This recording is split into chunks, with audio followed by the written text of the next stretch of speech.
Okay, that's the end of the Iron Mountain video. But since we're here and we don't have any water, rather than walk all the way back in the heat, we're gonna go over to Allison Mine, score some Allison Mine footage. Hopefully that river's flowing. If it's not, we'll break out at the East Fork down below the Allison. I haven't drank any water since last night on what's the name of that? Iron Mountain. We found a bottle in here about a quarter full. We drank it. We dared drink it. No choice. Okay, having just done Iron Mountain, we are now on another one. A boa.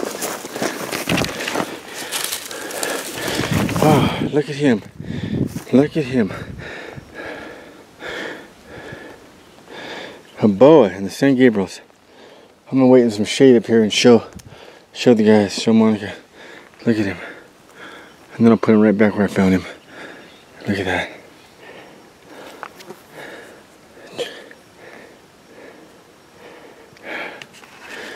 Hope I don't have to wait too long for them. There he goes. Back where he was. They're too far. I don't even see them. I think they're on the other side of this. I've got 3 more of these to go to get to water, and I haven't drank anything since last night. And my mouth is just almost glued shut. I'm going forward.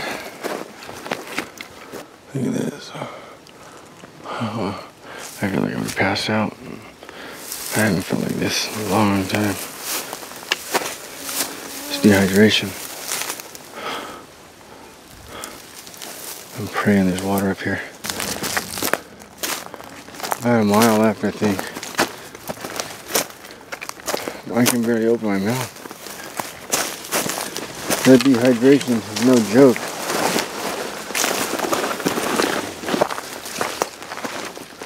I'm praying there's water.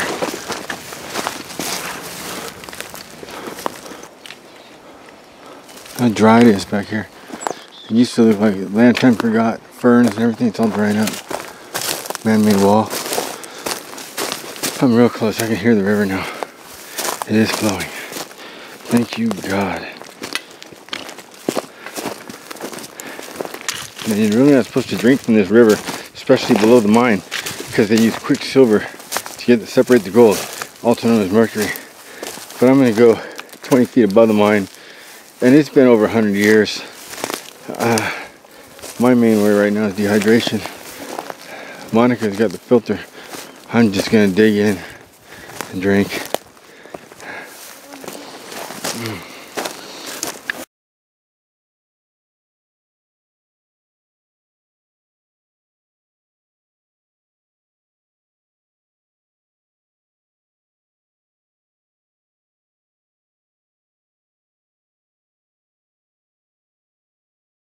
Okay, this morning, Iron Mountain, last drink of water.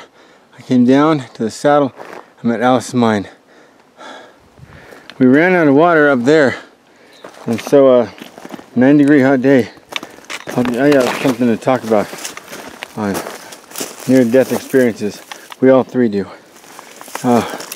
Dehydration is not a thing to mess around with. I've already made it down here once, but I had a hard time. I didn't think I was going to make it. But I got a 3-liter Camelback that got punctured on a fall.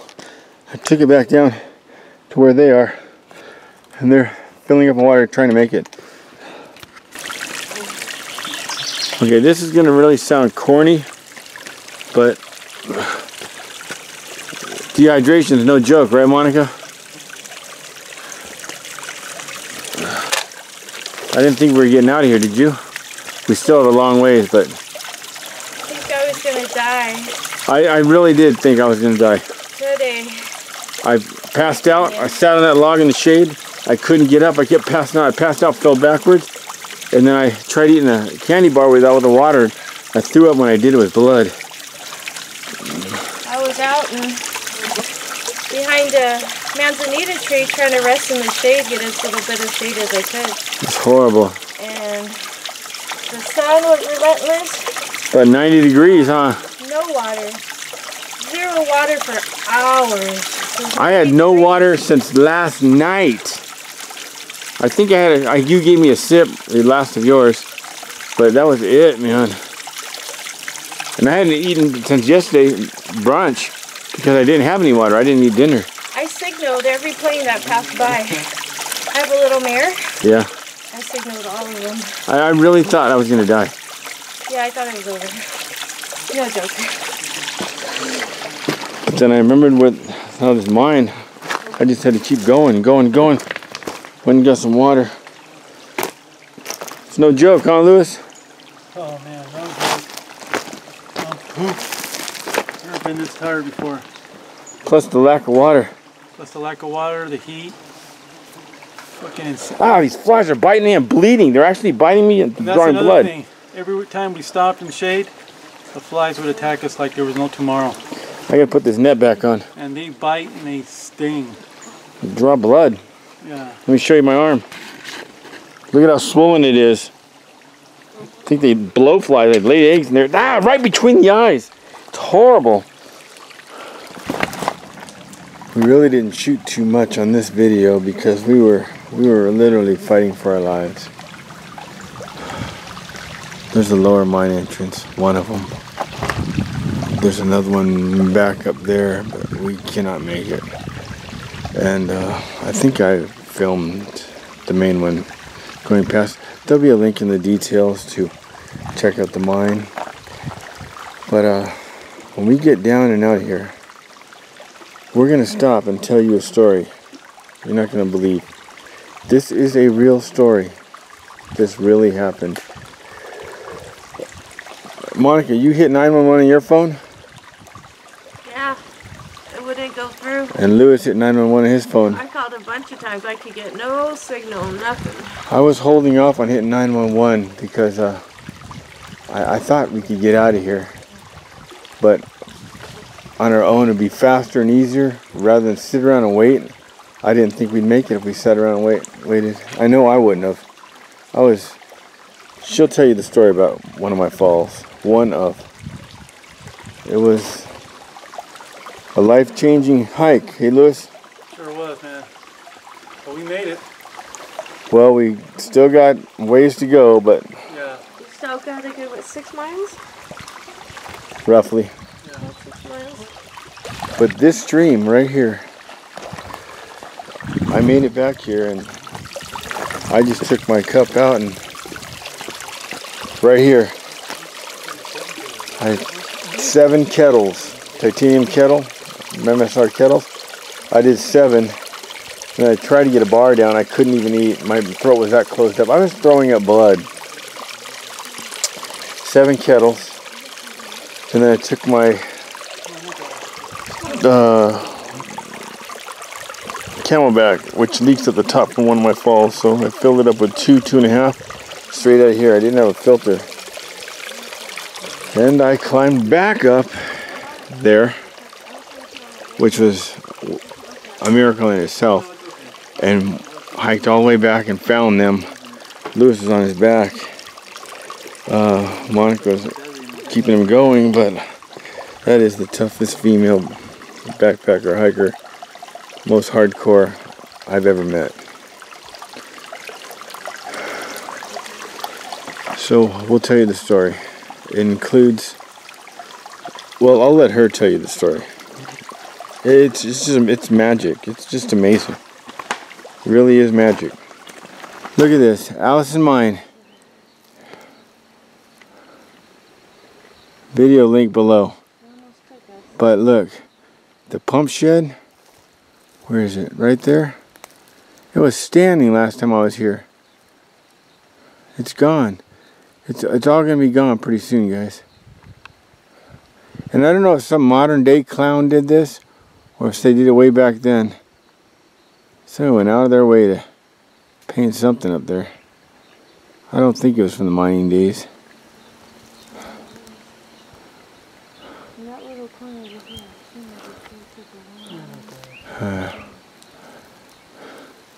There's where the water was. I'll show you where I found them when we get around the corner. It's hard though, that trail. It's hard, right guys? Yeah, it's all overgrown with yuccas, ups and downs. It's missing in certain sections. Sometimes you gotta go 30 feet above the trail, sometimes 30 feet below. You lose the trail completely. There happens to be a piece of the intact trail right there. base of that quartz. A lot of slides. Yeah, a lot of slides. Okay, real quick. Where I came up and out with that water, my camelback was leaking too, so I had to move pretty quick. Came down here, around this corner, around the next, and found him over there in that corner. So I went back again, and I just took off all my clothes and just started dumping water on me to cool down and drinking straight out of the river. And what, about 45 minutes, almost an hour later, you guys? Yeah. We had to hydrate and cool down a little bit. About an hour later, they came in there. But now we're in one piece, thank God. Yeah, for sure. Thank God. And she's got a miracle story to tell you. And I concur with that story, because that same message came to me. Messenger. You won't believe this, but I will swear on my life this is true. Well, Lewis, how does it feel to have your feet back on the ground? Yeah, it feels incredible. I really didn't think we were gonna make it. You, Monica? I'm glad we made it to solid rock again. Yeah. I didn't think we were gonna make it. Hard. I mean, out. I didn't think we were gonna make it. So we did those switchbacks. Yeah. We did those switchbacks at night, and you know how they're pretty tactical switchbacks with all the yuccas and slides. You thought we'd get lost? No, I didn't think we'd get lost. It's 10:42. We're back at the East Fork at the 3-mile marker. Unbelievable. We've been hiking since 6 o'clock this morning. 6:30 this morning. 6:30 this morning. And we hiked last night till, the night before that we hiked till like 1. Yeah. We hiked till like 1. Got a couple hours sleep. We've been hiking since 6:30 this morning, and it's 10:45. Look at that. Scorpions on the East Fork.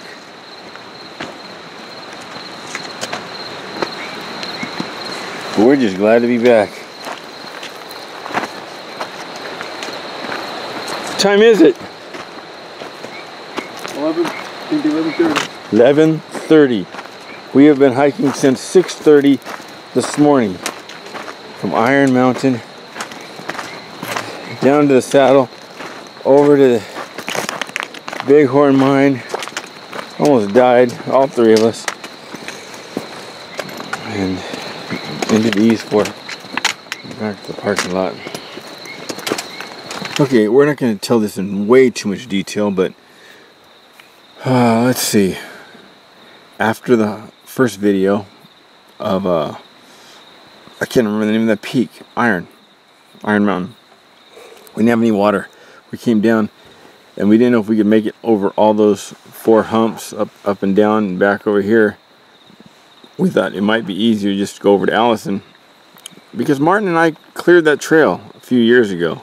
It was clear, and get some water there. That way they could see the mine. Kill 2 hikes in 1. But the no water took 90-degree weather took a turn for the worse, and we were just. What about you? How was it? We were totally dehydrated. Completely exhausted. Dead. Heat, Exhaustion. Couldn't keep your eyes open. Kept sitting down. It was like a trap. You couldn't keep your eyes open, and then you'd shut your eyes and time would go by and you'd be worse off. I went ahead to try to get the water because it was my harebrained idea to go that way. So I felt responsible and lost the trail. There's too many trees down. And I ended real high and stuck. And I yelled for Monica. Monica came. She found the trail. She's down below me, coaxing me down. And what happened, Monica? It's a pretty steep area, but there's a tree fallen in that trail that I was crossing. And so as you're making your way down, you just head over hill. Yeah, I just exhausted, just lost my balance and just head over heels, probably 5 or 6 down that hill. 5 or 6, backpack and all. Lost my trekking poles, lost my smog on the way. Yeah. Went back up, got my trekking poles. I'm amazed I didn't break anything. Yeah, you're in bad shape, man. But then I went on pressed on to try to find the water. My head was spinning, and every time I'd stop, I'd try to swallow, and I couldn't swallow it. It hurt. And when I did swallow, I hit a gag reflex, a dry heave, and then when I would throw up, it'd be blood. So, bad shape. Real bad shape. Yeah. And Monica was sticking with Lewis, keeping him going. And I went ahead for the water, and next thing I know, I took another wrong turn, ended up way low, then way high, couldn't get back up, sat on a log to rest, literally passed out, fell over backwards. It was like a turtle on my back, couldn't get up. Got back up, and I don't know where I got the energy, but I made it to the mine, and thank God the river was flowing a little bit. And I drank 7 Titan cups, and those are 3 cups of water each. So I drank 21 cups of water, and then I laid down. And when I laid down, I put a bug net over my head, over my whole body, the one I use for my bivvy, because they're relentless back there. And I was just trying to lay down, get some energy, and this hummingbird comes in, right in my face. And then I got up, and it took off. And this is the unbelievable part. Go ahead, Monica. You were signaling. Oh, they hit 911 on her phone and on his phone. Yeah. No service. No service. So they're using a mirror at all the planes, nothing. I was signaling every plane and helicopter that went by, nothing. And Lewis, you thought you were going to spend the night there, huh? Yeah.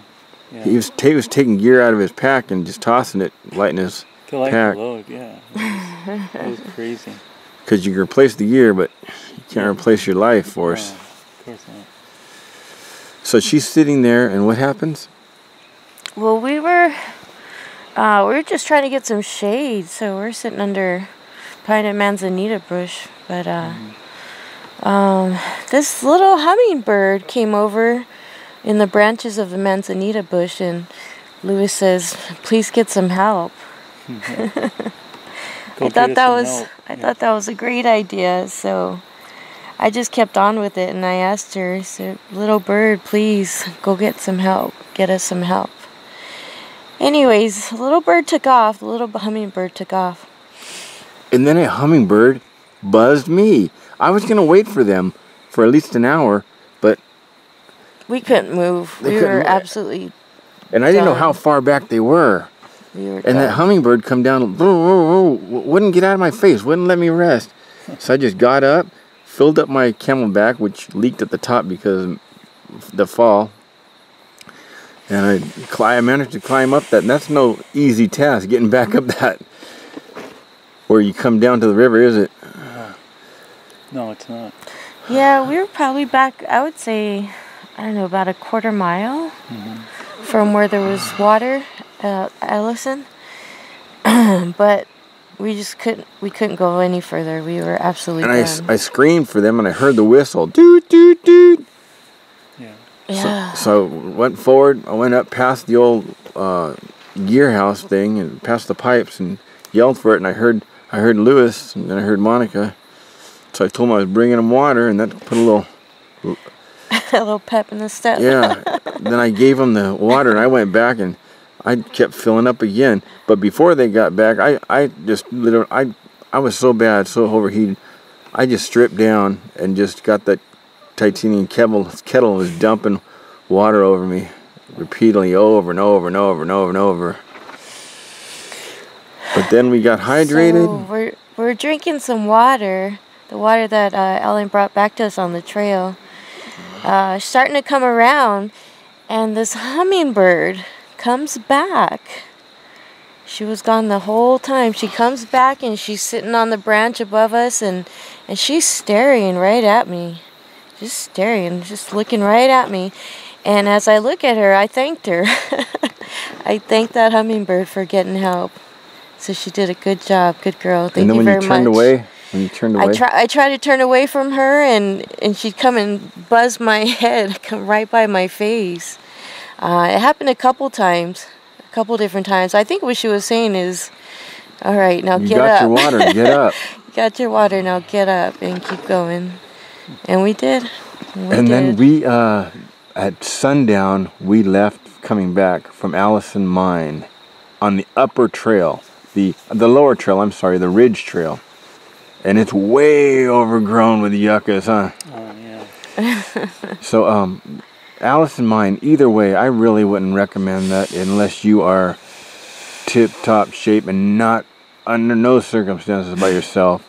And if you're not in the greatest shape, you have one of those beacons with you where you can send out for the search and rescue. Yeah, because the phone doesn't work. Lesson learned, for sure. Lesson learned. But here it is now. We started hiking yesterday morning. Yesterday morning at 6:30, and here it is. What time? 1:10. It's 1:10, and we are in Heaton Flats. Hydrating some more, and headed out. Happy to be alive. Yeah, I really, I thought, this is how I'm really gonna die from heat exhaustion. From, didn't you? Yeah. We all. Exhaustion and heat stroke. And no food, and we couldn't eat because we were so dehydrated. I took a bite of an energy bar, and it was so dry, it just gagged me. I couldn't get it down. You threw up blood? Yeah. And then the stupid, show them your cuts. The stupid flies are relentless. They're literally making us bleed. Yeah. Some of these are yucca plants. Well, I have a fly bite that's the size of a golf ball. It's like a blowfly to put a whole batch of her young in there. Then I thought putting some denatured alcohol on my skin would not only stop the bleeding but keep the blowflies away. Shoot, it's like honey. They just came after it. But what finally worked? They were relentless. Sunscreen. Anyway, we got to get back out of here. So next shot will be at our cars. Hopefully our cars are still there and undamaged. Happy to be alive. Yep. Yeah. Yep. I mean, I know a lot of you people listening will be turned off by this saying and not believe it, but you know, a lot of people don't believe in God nowadays, but he says, I'll come to you many times in many shapes and many forms throughout your life. I think that's what happened to us. Yep. Yeah. Anyway, we're out of here.